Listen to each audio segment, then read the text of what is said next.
नमस्कार बंधुरा आज के निरामिष छोलार डाल करे देखाबो जेभाবে আমি বাড়িতে ছোলার ডাল বানাই সেটাই আমি আজকে আপনাদের করে দেখাবো। তার জন্য এখানে আমি 200 গ্রাম ছোলার ডাল 1 ঘন্টা আগে পরিষ্কারভাবে ধুয়ে আর ভিজিয়ে রেখেছি।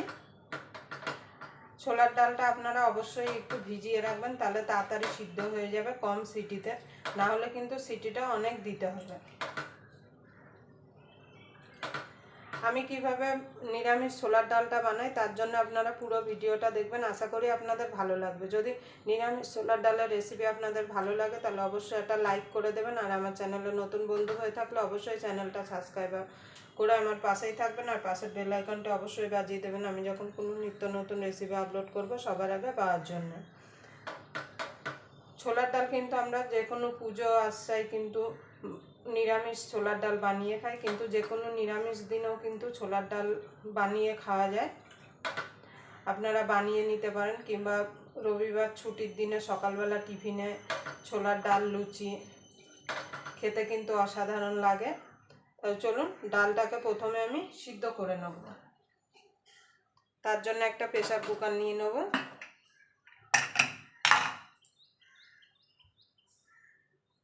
প্রেসার কুকারে ডালটা দিয়ে দেবো।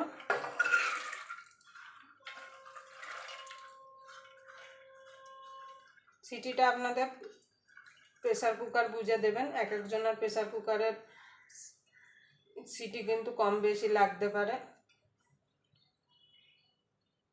এবার দিয়ে দেবো জল, খুব বেশি জল দেওয়ার দরকার নেই, বেশি জল হলে কিন্তু অনেক সময় প্রেসার কুকারের উপর থেকে পড়ে।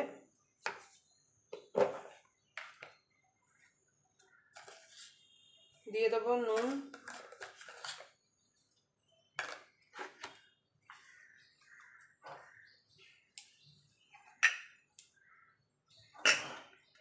এবার প্রেসার কুকারে ঢাকনাটা লাগিয়ে এটাকে আমি 2টো সিটি দিয়ে নেব। আমার প্রেসার কুকারে 2টো সিটিতেই হয়ে যাবে, আপনারা আপনাদের প্রেসার কুকার বুঝে সিটিটা মেরে নেবেন।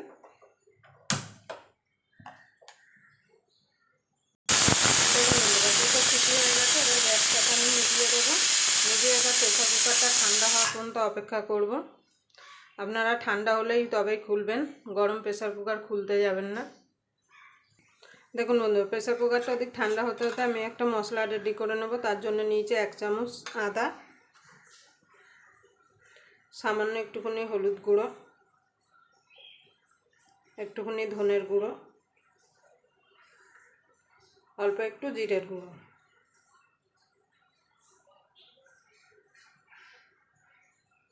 দেখুন বন্ধু, এখানে নিয়ে নিয়েছি রঙের জন্য একটুখানি কাশ্মীরি লঙ্কার গুঁড়ো। এবার এগুলো সব একসঙ্গে একটুখানি জল দিয়ে গুলিয়ে রাখবো।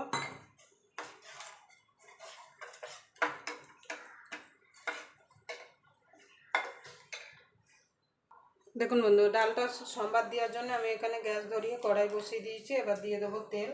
আমি সরষের তেল দিচ্ছি, আপনারা চাইলে সাদা তেল কিংবা ঘি দিয়েও কিন্তু ছোলার ডালটা রান্না করতে পারেন। আমার দিদা ওদের মুখে শুনেছি শুধু কিন্তু ছোলার ডাল ঘি দিয়ে রান্না করতে।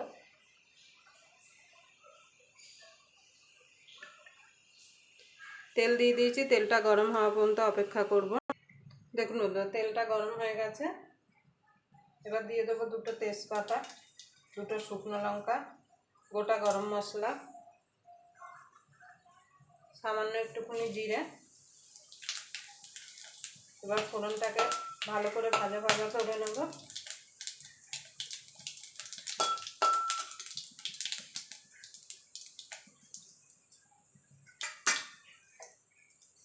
এবার জল দিয়ে যে মশলাটা গুলো রেখেছিলাম সেটা দিয়ে দেব।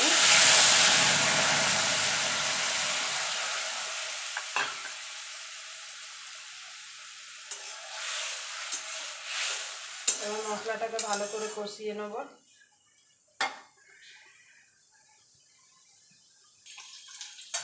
দেখেন বন্ধু, প্রেসার কুকারটা খুলে নিয়েছি, আর ডালটা দেখুন কত সুন্দর সিদ্ধ হয়েছে।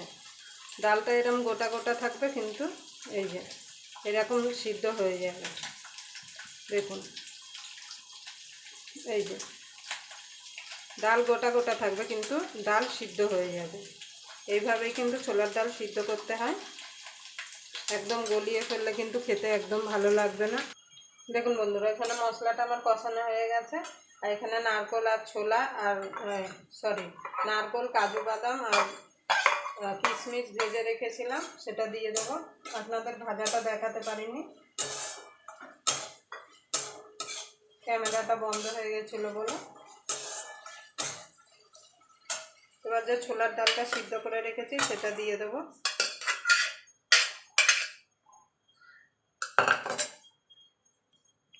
এবার প্রেসার কুকারটার মধ্যে জলটা দিয়ে দেবো। এখানে আমি গরম জল দিয়েছি, আপনারা অবশ্যই কিন্তু গরম জল দেওয়ার চেষ্টা করবেন। দিয়ে দেবো স্বাদ মতো নুন, কারণ ডাল সিদ্ধ করার সময় কিন্তু নুন দেওয়া হয়, সেই বুঝে এখানে নুনটা যোগ করতে হবে। এবার এটাকে আমি ফুটতে দেবো। দেখুন বন্ধুরা, ছোলার ডালটা হয়ে গেছে, দিয়ে দেবো চিনি। ছোলার ডাল কিন্তু একটু মিষ্টি মিষ্টি ভালো লাগে খেতে। আপনারা আপনাদের স্বাদ মতো চিনিটা দিয়ে দেবেন, নুন চিনিটা দেখে নেবেন। নামানোর আগে দিয়ে দেবো একটু গরম মশলা,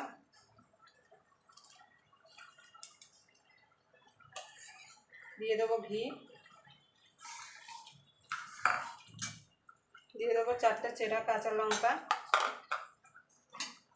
দেখুন বন্ধুরা, আমার ছোলার ডালটা রেডি হয়ে গেছে। আর বেশি শোকাবো না, কেন ঠান্ডা হলে কিন্তু এটা আর একটু ঘন হয়ে যাবে।